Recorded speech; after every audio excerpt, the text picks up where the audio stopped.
Isang mapayapang araw sa iyo. Welcome sa Jesus Parable, isang pag-aaral mula sa mga talinghaga ni Jesus. Pamagat ng pag-aaral: ang kalagayan ng puso, pagtanggap sa binhi ng salita ng Diyos. Isang pag-aaral sa kasulatan at aral batay sa Lucas Kapitulo 8 versikulo 4 hanggang 8. Pangunahing teksto: nang magtipon ang maraming tao at dumalo sa kanya mula sa iba't ibang bayan, nagsalita siya sa pamamagitan ng isang talinghaga. May isang magsasakang lumabas upang maghasik ng kanyang binhi. Habang siya ay naghahasik, ang ilang binhi ay nahulog sa tabi ng daan, at ito ay naiapakan, at kinain ng mga ibon sa himpapawid. Ang iba naman ay nahulog sa mabatong lupa, at nang tumubo ito, agad itong natuyo sapagkat walang sapat na halumigmig. Ang iba pa ay nahulog sa gitna ng mga tinek, at tumubo kasama nito ang mga tinek at sinakal ang mga halaman.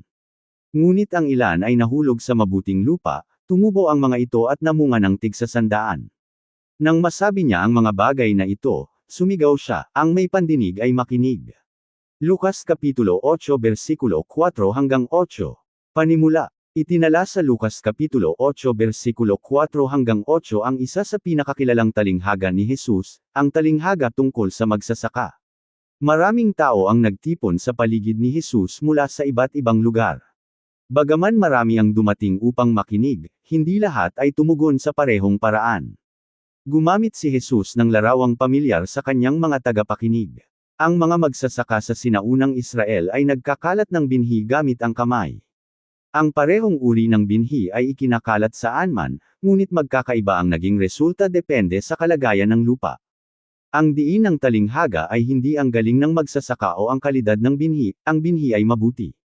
Ang tunay na isyu ay ang kalagayan ng lupang tinutubuan nito. Sa ibang bahagi ng talata, ipinaliwanag ni Jesus sa Lucas Kapitulo 8 versikulo 11. Ang binhi ay ang salita ng Diyos. Ang iba't ibang uri ng lupa ay sumisimbolo sa iba't ibang kalagayan ng puso ng tao. Ang pangunahing katotohanan ay, ang bisa ng salita ng Diyos sa ating buhay ay nakasalalay sa kalagayan ng ating puso at sa paraan ng ating pagtugon dito. Ang matigas na puso ay tumatanggi sa salita ng Diyos. Ang ilang binhi ay nahulog sa tabi ng daan. Kahulugan sa kasulatan. Ang lupang nasa tabi ng daan ay naging matigas at siksik dahil sa madalas na pagdaan ng mga tao. Dahil dito, hindi ito malalagusan ng binhi. Ipinaliwanag ni Jesus. Lucas Kapitulo 8 versikulo 12. Pagkatapos ay dumarating ang dyablo at inaalis ang salita mula sa kanilang mga puso. Hindi kailanman nakapasok ng malalim ang binhi. Ang problema ay wala sa binhi, nasa kalagayan ng lupa. Kahulugan ng aral. Ito ay nagpapakita ng katotohanang ang tao ay may likas na kahinaan at pagkabulag sa espiritual na bagay. Ang kasalanan ay nagpapatigas ng puso. Maaaring paulit-ulit na marinig ng tao ang katotohanan ng Diyos ngunit nananatiling matigas ang kanyang puso.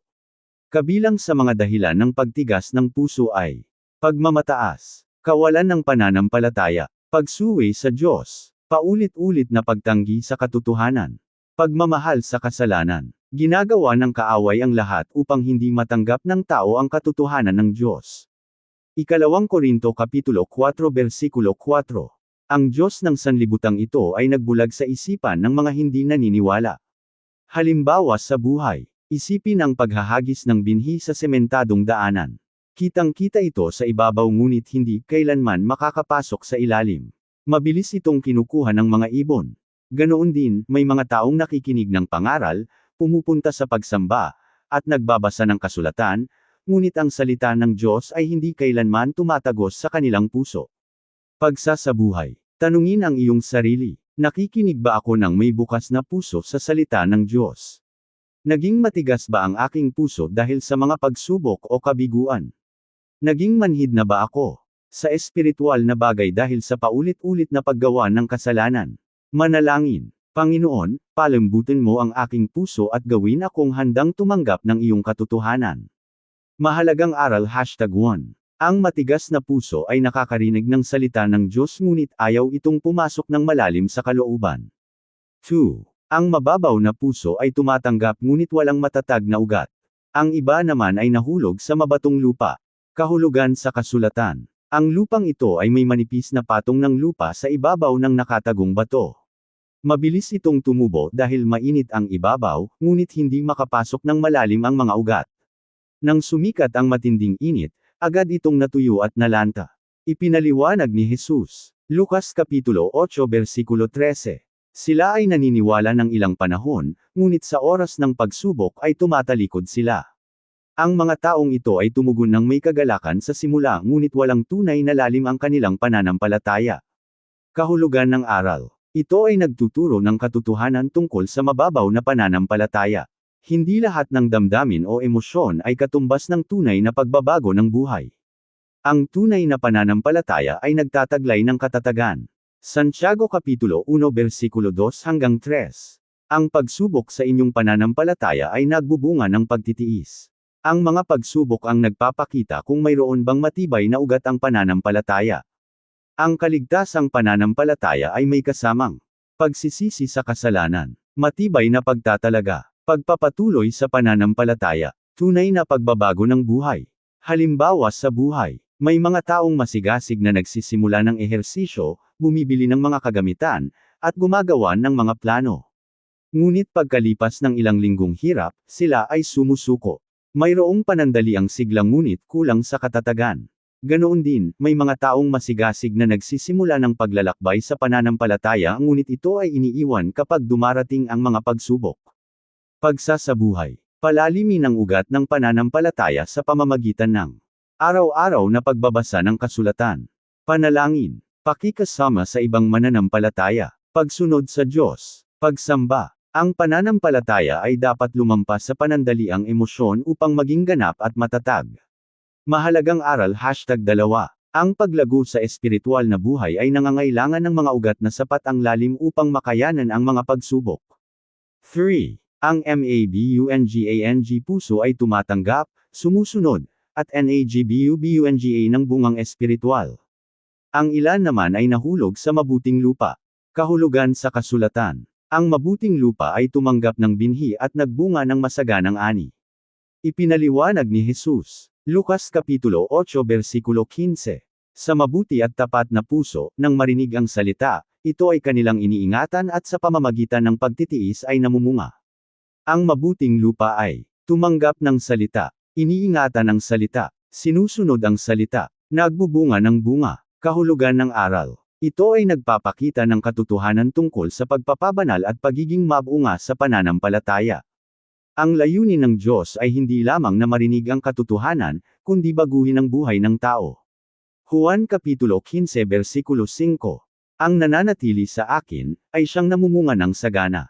Ang bungang espiritual ay kinabibilangan ng pagmamahal, kagalakan, kapayapaan, pagtitiyaga, kabutihan, katapatan, pagkakaroon ng pag-uugaling katulad ni Kristo. Halimbawa sa buhay. Ang isang malusog na puno ay likas na namumunga dahil sa malalalim na ugat at sapat na pagkain.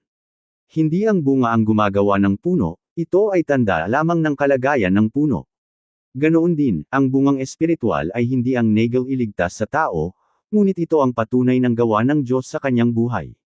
Pagsasabuhay. Hubugin ang pusong handang mamunga. Alisin ang mga bagay na nakagagambala. Tukuyin ang mga bagay na pumipigil sa paglago.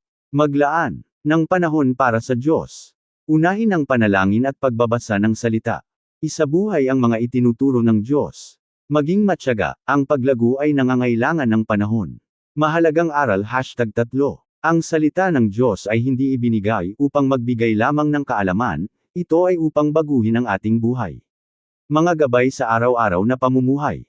Para sa mga pamilya, itaguyod ang tahanan kung saan ang salita ng Diyos ay itinuturo at isinasabuhay. Para sa mga magulang, tulungan ang mga anak na magkaroon ng pusong handang tumanggap ng katotohanan. Para sa mga kabataan, huwag hayaang impluwensya ng mundo at mga abala ang makasakal sa iyong espiritual na paglago. Para sa mga pinuno sa iglesia, magtuon ng pansin sa paghubog ng mga alagad, hindi lamang sa pagdami ng mga dumaralo. Para sa bawat mananampalataya, suriin ng madalas ang kalagayan ng iyong puso. Pagwawakas. Ang Lucas Kapitulo 8 versikulo 4 hanggang 8 ay nagtuturo ng tatlong makapangyarihang katotohanan. 1. Ang matigas na puso ay tumatanggi sa salita. Ang ilang binhi ay nahulog sa tabi ng daan. 2. Ang mababaw na puso ay kulang sa katatagan. Ang iba naman ay nahulog sa mabatong lupa. 3. Ang mabuting puso ay nagbubunga ng paglago. Ang ilan naman ay nahulog sa mabuting lupa. Hamon sa lahat. Ang tanong ni Jesus ay hindi, gaano kabuti ang binhi? Ang binhi ay perpekto at walang kapintasan.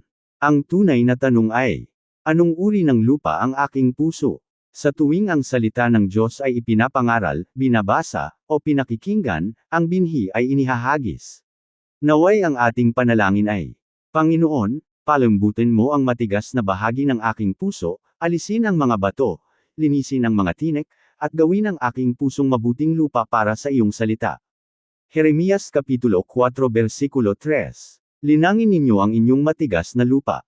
Pangunahing aral. Ang pagiging mabunga ng ating buhay ay hindi nakasalalay sa dami ng ating naririnig na salita ng Diyos, kundi sa lalim ng ating pagtanggap at katapatan sa pagsunod dito. Amen. Maraming salamat sa pakikinig. Ako si Pastor Jeff Flores ang nagsasabing sa Diyos ang lahat ng papuri.